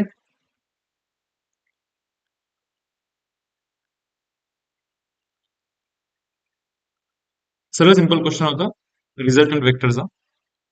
फक्त तुम्हाला इथे हे एक्सपेक्टेड आहे माहिती असणे की मॅग्नेटिक मोमेंटचा डायरेक्शन हा साऊथ पासून नॉर्थ कडे असतो आणि मॅग्नेट असे अरेंज केले आहे तिथे. तर त्यानुसार डायग्राम ड्रॉ करून तुम्ही शोधू शकता. चलो आता हा question. Alpha particle is moving in a magnetic field.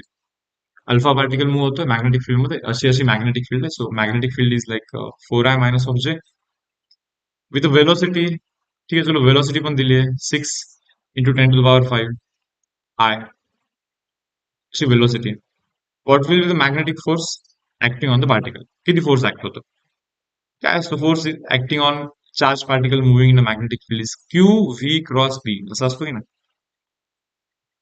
Q V cross B. Alpha पार्टिकलवरती चार्ज किती असतो? दोन प्लस चार्ज असतात त्याच्यावरती. दोन प्लस चार्ज. प्लस म्हणजे 1.6 × 10⁻−19. एका इलेक्ट्रॉनवरती एवढा चार्ज असतो, प्रोटॉनवरती एवढा चार्ज असतो प्लस मध्ये. Alpha particle is nothing but दोन प्रोटॉन असतात न्यूक्लियस मध्ये त्याच्यात. इलेक्ट्रॉन काढून हेलियमचं nucleus means alpha particle. So charge तर एवढा आहे, दोन प्रोटॉनचा चार्ज इंटू आता वेलोसिटी आणि मॅग्नेटिक फील्ड मध्ये क्रॉस प्रोडक्ट करणार आहेत तुम्ही. व्ही क्रॉस व्ही कराल. वेलोसिटी लिहितोय मी इथे 6 × 10⁵. Okay. Into magnetic field is 4 ना, 4i. 4i मायनस ऑफ जे. आणि इथे वेलोसिटी बेसिकली आय डायरेक्शन मध्ये, बरोबर. आणि या दोघांमध्ये आपल्याला क्रॉस करायचं. सायकल आठवतो का? आय जे आणि के. आय क्रॉस जे काय असतो? के.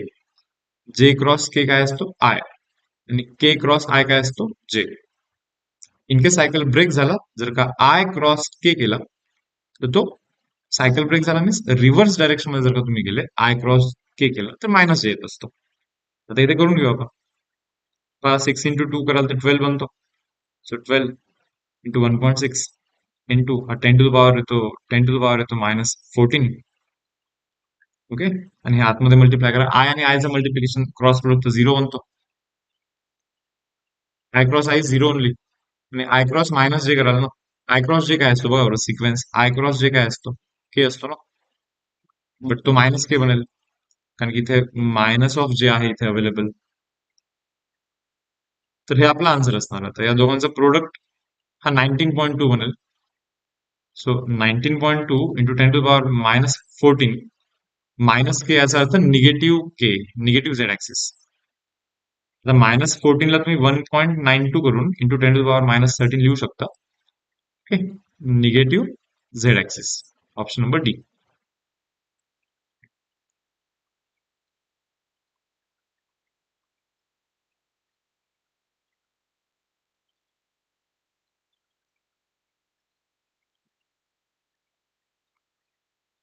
Next. Circular coil carrying current I. तर माझा 0 स्टडी झाला आहे. जर मी आत्तापासून अभ्यास केल्यावरती टॉप येईल का?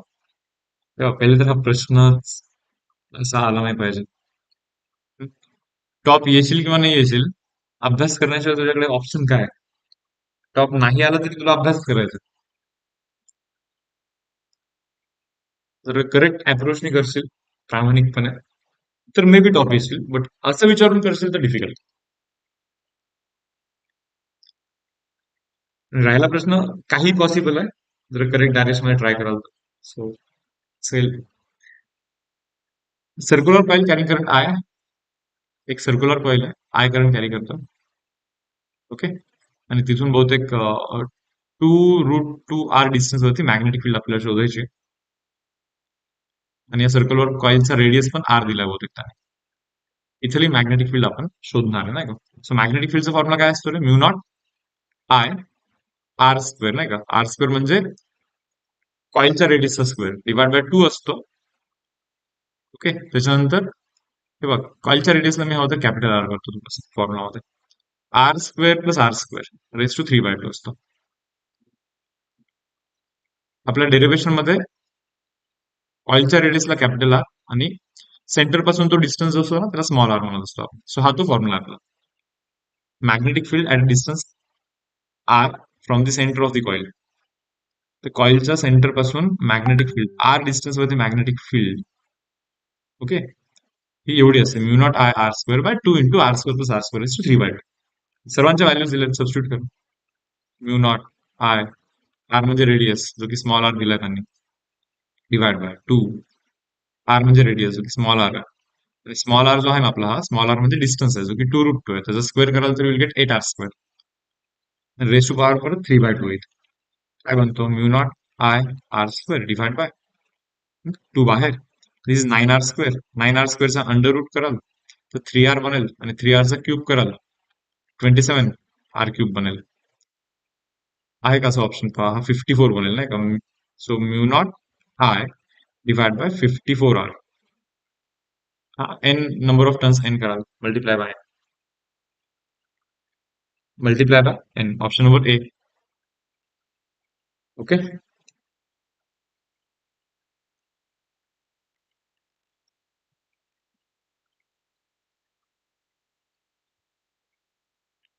चला आता हा क्वेश्चन करू.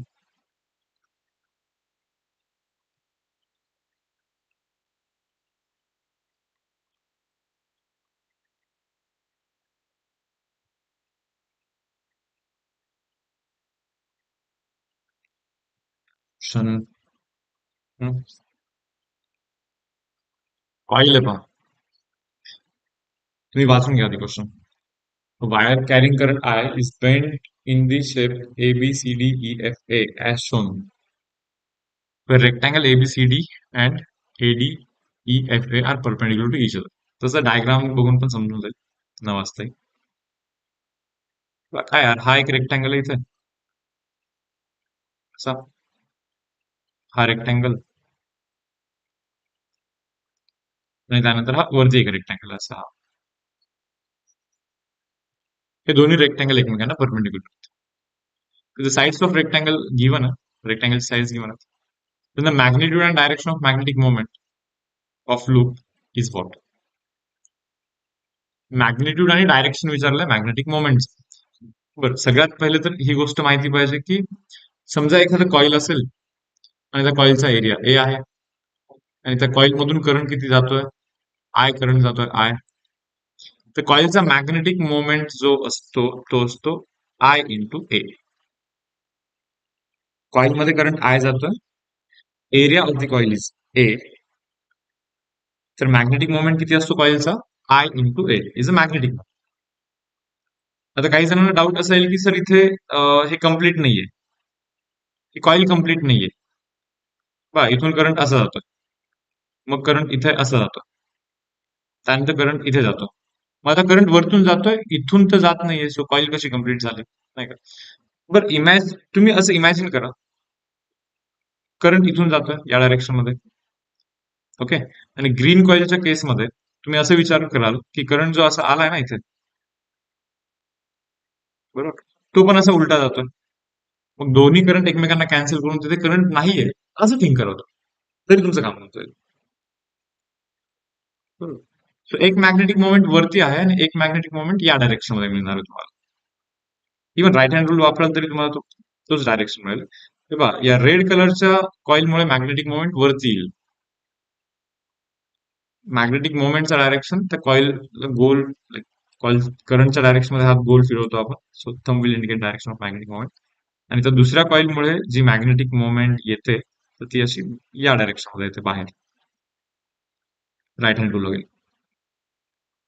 बरोबर. रेड कलरची मॅग्नेटिक मोमेंट किती आहे मी लिहितो, I into A. I into A म्हणजे A into B, small A into small B, dimension तर ए आणि बी आहेत ना, length and breadth, but into K करतोय मी इथे, के. के का केला, कारण की तो मॅग्नेटिक मोमेंट झेड डायरेक्शन मध्ये, आणि या दुसऱ्या ग्रीन कलरच्या कॉईलमुळे जो मॅग्नेटिक मोमेंट आहे तो एक वाय डायरेक्शन मध्ये, तो पण आय इंटू ए बीच आहे, बट वाय डायरेक्शन म्हणजे जे. आता आय इंटू ए बी जर का मी कॉमन करीन तर के प्लस जे, तर ही magnetic moment, simple.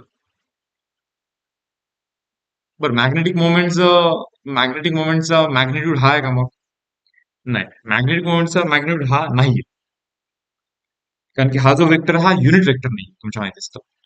I into A B केलं समजा मी इथे, ओके, आणि या हा जो वेक्टर आहे या वेक्टरचा मॅग्निट्यूड √2 आहे, √2, बरोबर. सो या वेक्टरला समजा मी असं लिहिलं, के प्लस जे, के प्लस जे, आणि याला मी डिवाइड बाय √2 केला आणि इथे मल्टिप्लाय बाय √2 पण समजा मी केलं, तर आता हा युनिट वेक्टर आला, म्हणजे याच्यामध्ये फक्त डायरेक्शन आहे.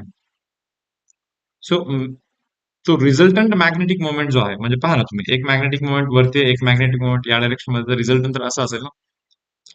सो तो रिझल्टंट जो आहे तर त्याचा डायरेक्शन हा वेक्टर देतो आणि त्याची मॅग्निट्यूड आहे √2 आय ए बी. किती, √2 into I A B. This is the magnitude of magnetic moment and this is the direction of magnetic moment. Direction means like unit vector द्यायला लागतो ना डायरेक्शन साठी. या वेक्टरचा मॅग्निट्यूड हा 1च असला पाहिजे.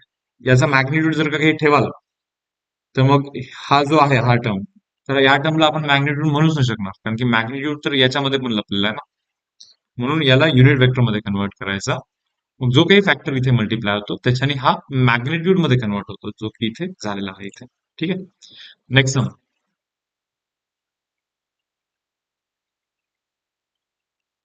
Metallic rod of mass per unit length 0.5 kg per metre. हे एक 5 ते 10 मिनिटं कंटिन्यू लेक्चर. क्वेश्चन रीड करा तुम्ही आधी.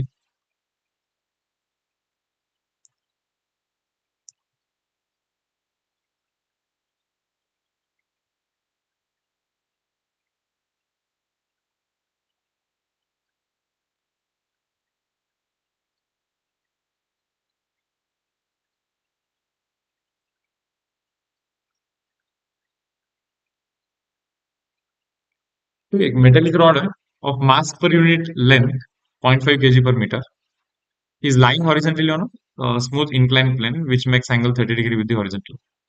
एक प्लेन आहे यार, 30 डिग्री अँगल करतो, तिथे एक मेटॅलिक रॉड असा इथे प्लेस केलेला आहे, बरोबर. पुढे काय, rod is not allowed to slide down by flowing a current through it. याच्यामध्ये करंट फ्लो करण्यात येतोय. करंट नसता फ्लो झाला तर खाली पडला असता, बट करंट फ्लो झाला नाही असं काय म्हणतो. तो पण पाहू. मॅग्नेटिक फील्ड पण आहे, is acting on it in a vertical direction. तेव्हा इथे जी मॅग्नेटिक फील्ड आहे ना ती वरच्या डायरेक्शन मध्ये, फॉर एक्झाम्पल इथे magnetic field is in upward direction.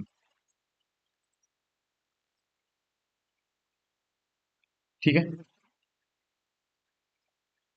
Magnetic field is in upward direction. आता याच्यामध्ये करंट पण फ्लो होतो त्या रॉड मध्ये. आता रॉड खाली नाही पडत आहे, सर टेक्निकली खालच्या डायरेक्शन मध्ये एक फोर्स ऍक्ट होतोय रॉड वरती. समजा हा अँगल थीटा आहे.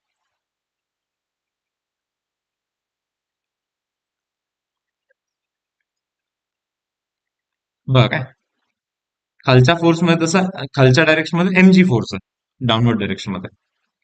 आता हा अँगल थीटा असेल तर हा अँगल असला पाहिजे 90 मायनस थीटा. 90 minus theta. तर या डायरेक्शनचा force should be MG into cos 90 minus theta. Cos 90 minus theta sine theta. So या डायरेक्शनचा फोर्स आहे एमजी साइन थीटा.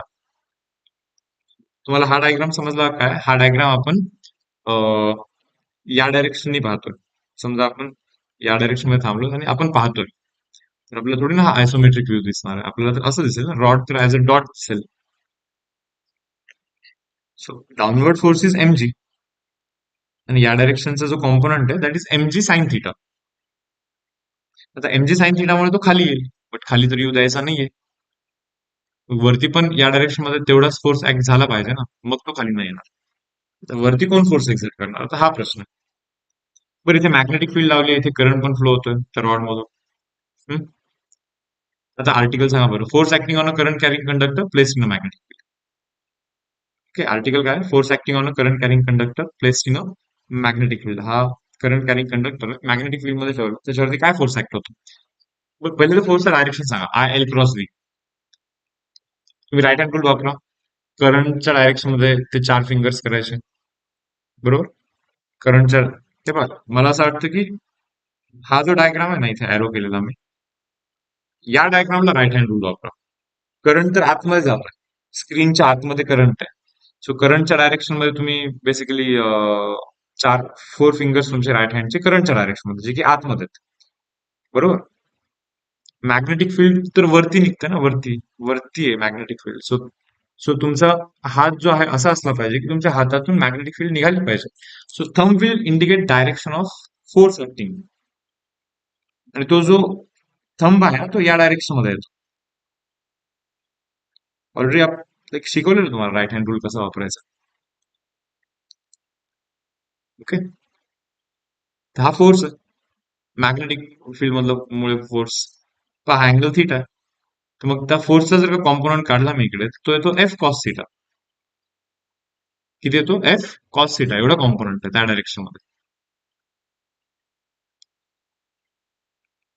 ओके, म्हणजे ठीक आहे, F cos theta. F cos theta आणि तो M G sine theta balance झाले पाहिजे.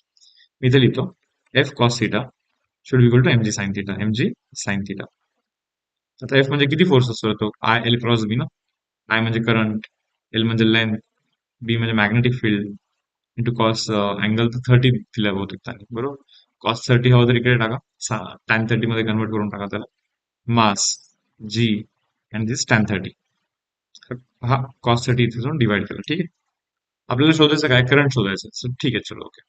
So current is equal to M G tan 30 is 1/√3 divide by L आणि बी खाली जाऊन डिवाइड झाला. मास पर युनिट लेंथ त्या रॉडचा आय गेस दिला, किती mass per unit length 0.5 into G ची व्हॅल्यू मी 10 घेतो, into 1/√3 1/√3 whole divide by magnetic फील्डची जी व्हॅल्यू आहे जी की 0.25 1/4 होतो.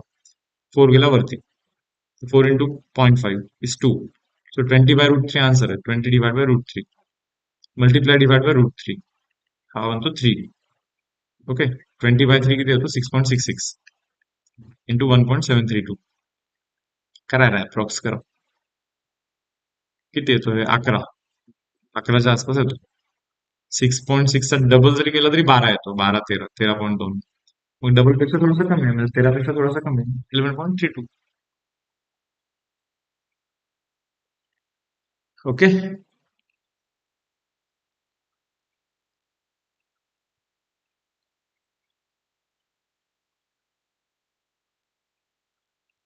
Next sum. एक मिनिट मला पाहू द्या थोडं. किती क्वेश्चन्स? 55 नंबरचा क्वेश्चन चालू. मला वाटतं इथेपर्यंत आपण घ्यायला काही हरकत नाही. 1, 2, 3, 4, 5. 5 क्वेश्चन घेतो. Mass m is suspended to a spring of length L and a force constant K. Frequency of vibration is F1. Spring is cut into two equal parts. Each half is loaded with same mass. The new frequency will become what? आता तुम्हाला माहिती का? Spring. Spring जर का अर्धी cut केली, समजा त्या मोठ्या स्प्रिंगचा स्प्रिंग कॉन्स्टंट, ओके, हा जर का के असेल, तर स्प्रिंगला जर का अर्धाच कट केला, ओके, तर त्या अर्ध्या स्प्रिंगचा स्प्रिंग कॉन्स्टंट हा 2K असतो. स्प्रिंगला अर्धी केली तर स्प्रिंग कॉन्स्टंट 2K बनतो. स्प्रिंगला 1/3 केलं तर त्या 1/3 पार्टचा स्प्रिंग कॉन्स्टंट 3K असतो. हे कसं एक्सप्लेन केलं मी तुम्हाला सांगतो. तेव्हा या स्प्रिंगचा स्प्रिंग कॉन्स्टंट 2K आणि मग परत त्या राहिलेल्या अर्ध्या स्प्रिंग कॉन्स्टंटचा पण स्प्रिंग कॉन्स्टंट 2K. आणि या दोघांना जर का सिरीज मध्ये कनेक्ट केलं तर सिरीज स्प्रिंग्स इन सिरीज माहिती असेल ना. स्प्रिंग्स इन सिरीज म्हणजे काय? 1/नेट के इज टू 1 बाय पहिल्याचा स्प्रिंग कॉन्स्टंट आणि 1 बाय दुसऱ्याचा. सो 1/नेट K is equal to 2/2 K बनेल. टू कॅन्सल होऊन मग तो नेट के हा झोन कुठेतरी के बनेल. बरोबर. म्हणजे तो आधीच्या स्प्रिंग सारखा स्प्रिंग कॉन्स्टंट के बनवायचा असेल तर अर्ध्या स्प्रिंगचा स्प्रिंग कॉन्स्टंट हा 2K असला पाहिजे. स्प्रिंगला 1/4 केला तर spring constant should be 4K. आता स्प्रिंग कॉन्स्टंट जर का डबल झालं तर टाइम पिरियड काय, फ्रिक्वेन्सी काय होईल म्हणा. टाइम पिरियड काय असतो? 2π √k/m असतो ना स्प्रिंग कॉन्स्टंटला. Directly proportional to √k time period. Frequency should be, time period म्हणजे 1/फ्रिक्वेन्सी, so frequency should be inversely proportional to √k. Spring constant झाला डबल. काय झाला? डबल. सो 1/√2 टाइम्स झाला पाहिजे. So F2 should be 1/√2 times F1. Option A की option बी? Option बी ना. M by K की के बाय एम? सॉरी, मी wrong केलं का? एम बाय के आहे ना इथे. सॉरी सॉरी, टाइम पिरियडच्या फॉर्म्युलामध्ये 2π√m बाय के. हा हा, M by K. So time period is inversely proportional to √k. That means frequency is directly proportional to √k. So frequency spring constant directly proportional. तो spring constant double झाला तर frequency हा √2 times होईल. √2 times. So option number A. सेकंडचा frequency is √2 times पहिला frequency. Okay. Spring of force constant K is cut into two pieces. किंवा एक spring आहे, त्याला 2 पीसेस मध्ये कट केलेत आपण. रेशो 1:2 आहे म्हणा. म्हणजे हा पार्ट 1 आहे आणि हा पार्ट 2 आहे. हा पार्ट 2 आहे याचा अर्थ 1 आणि 1. तुम्ही असं करा की 3 पार्ट मध्ये कट केलेत, त्यातले त्यातले हे जे 2 पार्ट आहेत ते एकत्र आणि हा एक पार्ट एकत्र असं. तर force constant of longer piece is, या मोठ्यावाल्या पीसचा फोर्स कॉन्स्टंट किती आहे म्हणा.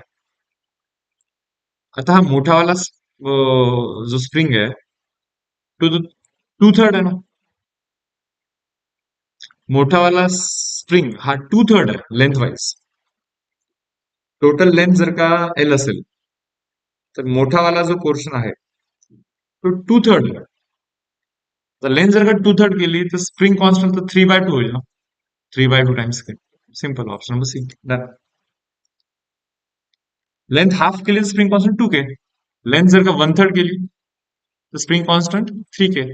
जसं इथे पहा बरं, या छोट्याशा पोर्शनचा स्प्रिंग कॉन्स्टंट किती असेल? या पोर्शनचा किती आहे? हा लेंथ किती आहे? 1 आहे आणि टोटल किती आहे? 3 होती लेंथ, नाही का. सो हा लेंथ तर 1/3 आहे ना, म्हणजे याचा स्प्रिंग कॉन्स्टंट हा 3K असला पाहिजे. समजतं? आता हा जो पोर्शन आहे तर हा पोर्शनचा लेंथ 2/3. त्याचा स्प्रिंग कॉन्स्टंट हा 3/2k असला पाहिजे. 3/2k, option number C. Next sum. चलो आता हा पहा. Particle performing SHM with a time period 16 second. 16 second time period. Okay. 16 second time period आहे याचा अर्थ इथून इथे जायला 4 सेकंड, परत वापस यायला 4, परत 4, परत 4. Time t is equal to 2 second the particle crosses the mean position. हा म्हणजे t इज इक्वल टू 2 ला मीन पोझिशनला क्रॉस केला. t इज इक्वल टू 2 ला 2 सेकंड जेव्हा टाइम आहे तेव्हा मीन पोझिशनला क्रॉस केलं. while at t is equal to 4, velocity is 6 metre per second. t is equal to 4 याचा अर्थ काय? 2 सेकंड नंतर, असंच ना? 2 सेकंड नंतर t is equal to 4 होईल. ओके. तुम्ही करा आधी, त्यानंतर मी सांगतो. प्रॅक्टिस इतकी झाली पाहिजे की 2 सेकंड नंतर तो कुठे जाईल हे इन्स्टंटली समजलं पाहिजे.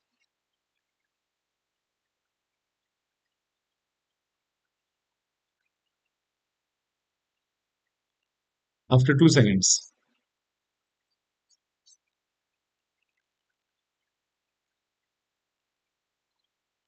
मला एवढंच सांगा फक्त की हा अँप्लिट्यूड ए असेल 2 सेकंड नंतर, टोटल तर 4 सेकंड लागतात ना इथून इथे जायला, बरोबर? टोटल जर का 4 सेकंड लागत असेल तर 2 सेकंड नंतर a/2 ला जात असतो का तो? युजल करेक्ट आहे.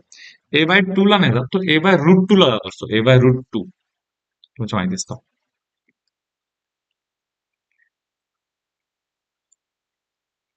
Displacement is a sine omega t, बरोबर. अँप्लिट्यूड a, साइनला साइन, ओमेगाला ओमेगा. किती टाइम आहे? 2 सेकंड. 2 सेकंड नंतर ना, सो ती टाकणार ना मी. तसं 4 सेकंड आहे मान्य आहे, बट मीन पोझिशन पासून सुरू झाला असं मी अज्युम करतो, आणि 2 सेकंड नंतर तो कुठे गेला हे शोधतोय.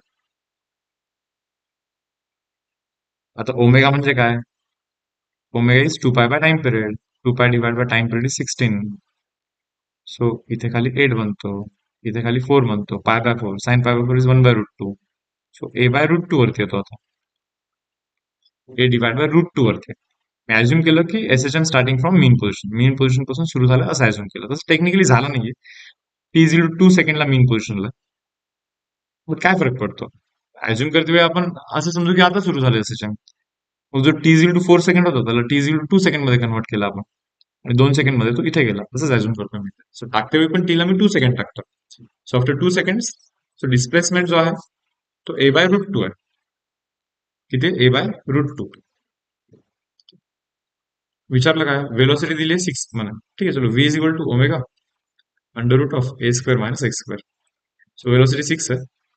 ओमेगा तो 2 pi divide by time period जो कि 16 है. √(a² - x² म्हणजे a²/2 आहे. पहा ना, x इज a/2, तर हा झाला इथे 8. 8 तिकडे गेला, 48 झाला.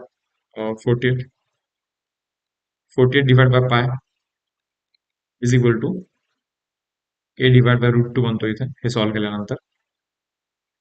√2 परत तिकडे जाऊन मल्टिप्लाय झाला, तर 48 √2 divide by pi. 48 √2 divide by pi. Option number C.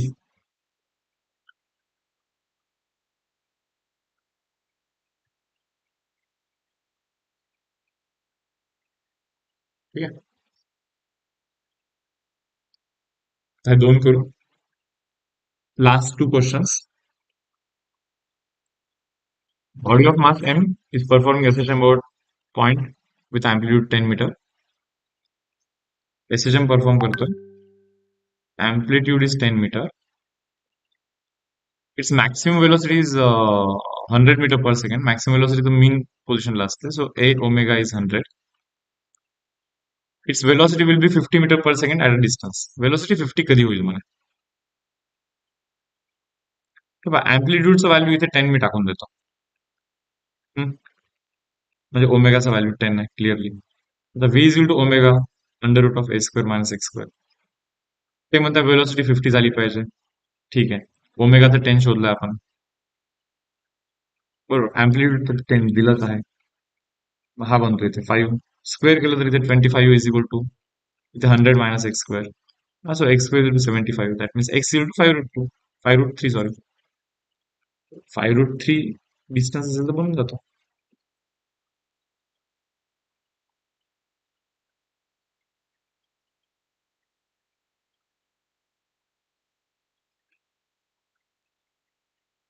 Okay.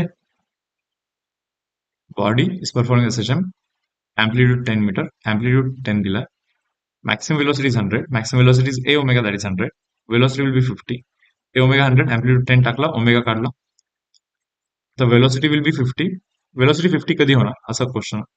ओमेगाचा value 10 टाकला, under root A square minus X square, ए पण टाकला, एक्सची व्हॅल्यू निघून जाते. ओके. लास्ट क्वेश्चन आहे यार, मला वाटतं हा करून घेतो मी. Yes, students. Body performing SHM has a velocity of 3 meter per second when it is at distance 4 centimeter from mean position. Velocity is a formula. V is equal to omega under root of a square minus x square. Velocity आहे 3. तेव्हा जेव्हा distance आहे, displacement आहे 4. परत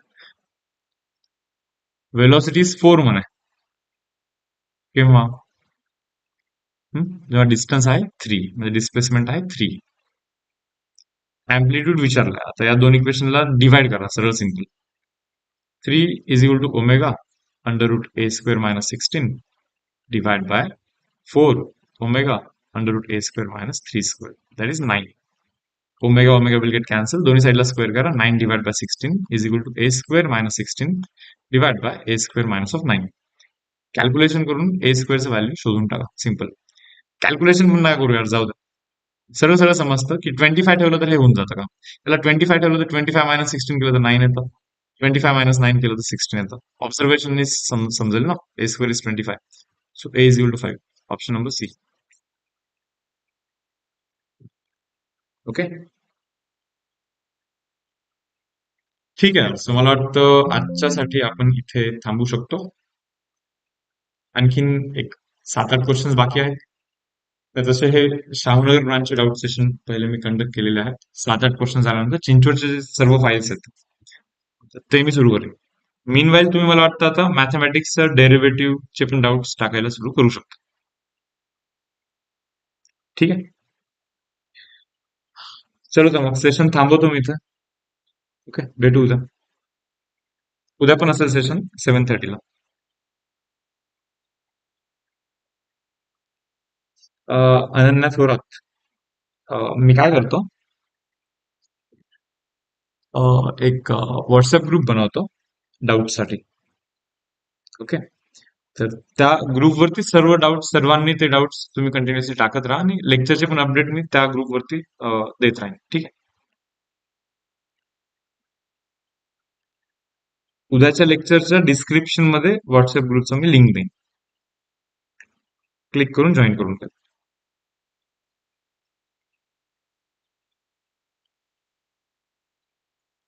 ठीक आहे. चलो तर सेशन क्लोज करतोय. अच्छा, याच्यात युनिट सेंटीमीटर नाही येणार का? एक मिनिट. काय नाही, युनिट सेंटीमीटर नाही येणार. बघ, काय केलं होतं आपण सांगतो. पण velocity is equal to omega under root A square minus X square केलेला काहीतरी. हा नाही, ठीक आहे ठीक आहे ठीक आहे, सॉरी. सेंटीमीटरच आला पाहिजे ना युनिट. डिस्प्लेसमेंट दिला इथे, डिस्टन्स 3 मीटर. ऍक्च्युली इथे जो सेंटीमीटर आहे ना, हा मीटर असला पाहिजे होता इथे. एकाच ठिकाणी सेंटीमीटर दिलेला आहे. इथे प्रिंटिंग मिस्टेक आहे. सेंटीमीटरच्या जागी मीटर पाहिजे, बाकी सर्व मीटर मध्ये. ठीक. सुजल डेरिव्हेटिव्ह मध्ये इन्व्हर्स ट्रिगो मध्ये डोमेन हार्ड जात आहे. ओके. हे बघा, आज बोललेलो मी बहुतेक 7 ऑक्टोबर नंतर सेशन्स घेईन ना मी. सध्या आपण काय कव्हर केलेलं आहे, पूर्ण M1 कव्हर केलेलं आहे ऑलरेडी, नाही का. Like logic, matrices, pair of straight line, vector, line plane, LPP. बरोबर, हे सर्व लेसन्स आपण ऑलरेडी कव्हर केलेले आहेत मल्टिपल टेस्ट घेऊन. फक्त ट्रिगोनॉमेट्रिक फंक्शन राहिला, नाही का. 7 ऑक्टोबरच्या आधी एक कोणता तरी सॅटर्डे संडे मध्ये एक 3 ते 4 तास घेऊन ट्रिग्नोमेट्री फंक्शन मी रिवाइज करून देईन एंट्रन्स पॉईंट ऑफ व्ह्यूने. आणि मग त्याच्यानंतर 7 ऑक्टोबर नंतर पार्ट 2 चं रिव्हिजन आपलं सुरू होईल. ज्यामध्ये इन्व्हर्स ट्रिगोचा जो पार्ट आहे ना तो like मी तुमचा क्लिअर करून देईन. ठीक आहे. ठीक आहे, चलो सेशन क्लोज करतो. भेटू आपण उद्या.